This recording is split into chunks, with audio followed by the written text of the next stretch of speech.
Major fighting between North and South Korea ended in 1953 when an armistice was signed. The agreement created the Korean Demilitarized Zone, but there was no official peace treaty, which means the Korean War never ended. For 64 years, the two countries have been separated by a narrow and heavily armed divide. We found both North and South, including over 37,000 American troops, prepared to take up the battle again at any moment. To arrive at the tensest border on the planet, we drove north 35 miles from South Korea's capital of Seoul. Barbed wire and guard towers appear amongst lush fields of rice before we hit the first checkpoint.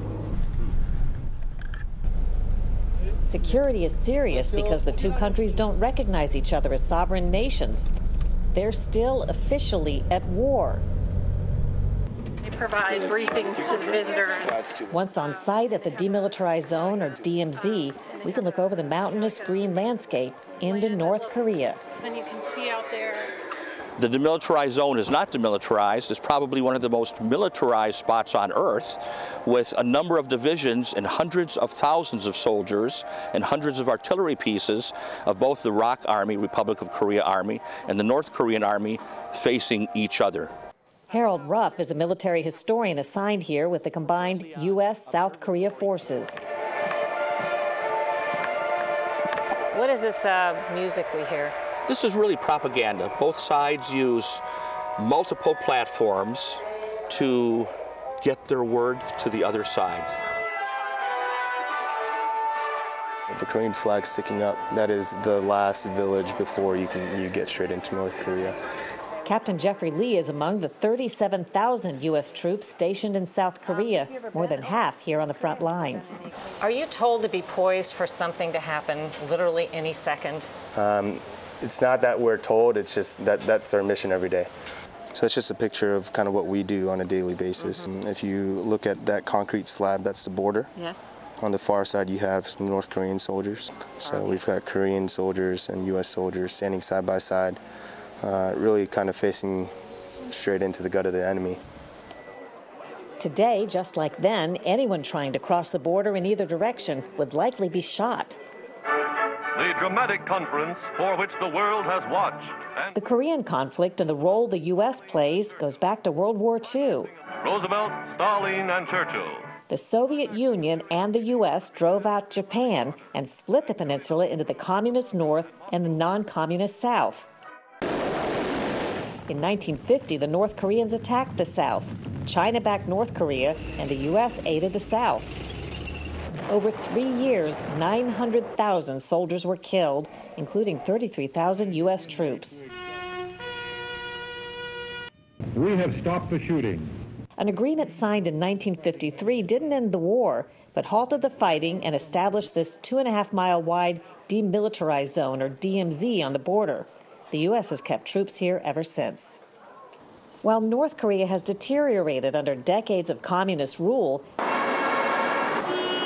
South Korea has flourished, evolving from a poverty-struck nation to a global symbol of economic success. No one would have predicted it in 1950 or even 1960 that South Korea would become one of the 10 wealthiest economies in the world. And yet that's what we see today. And it's a democracy. And they protect human rights and civil rights. Military analyst Tim Kaine was stationed in South Korea, his first assignment as a young Air Force officer back in 1991. How important is the U.S.-South Korea relationship? Well, I characterize the U.S.-South Korea relationship as the best U.S. relationship. It's not the strongest or the longest or the deepest necessarily, but it really highlights what can happen with an alliance based on freedom. The U.S.-South Korea alliance appears more critical than ever amid North Korea's escalating rhetoric, but so far, the historic bonds are holding. There are many good relationships between Korea and the United States.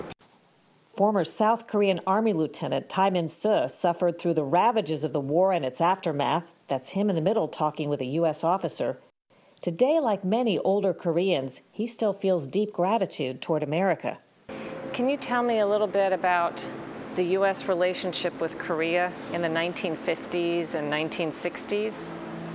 At that time, our country is very poor and not covered the defense budget, then we relied on U.S. assistance, military assistance, as well as civilian assistance. Without that U.S. assistance, many believe South Korea would have been overtaken by the communist North. From a personal standpoint, it resonates with me a lot more because as a Korean American, my parents immigrated to the States in the 80s.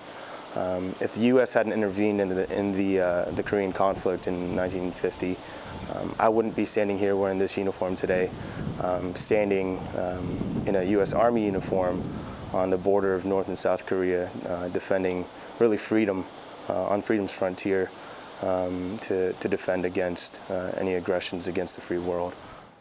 Captain Lee is part of a joint command force to defend the border, a battalion made up of U.S. and South Korean troops that live, work, and train and eat together 24/7 at the DMZ.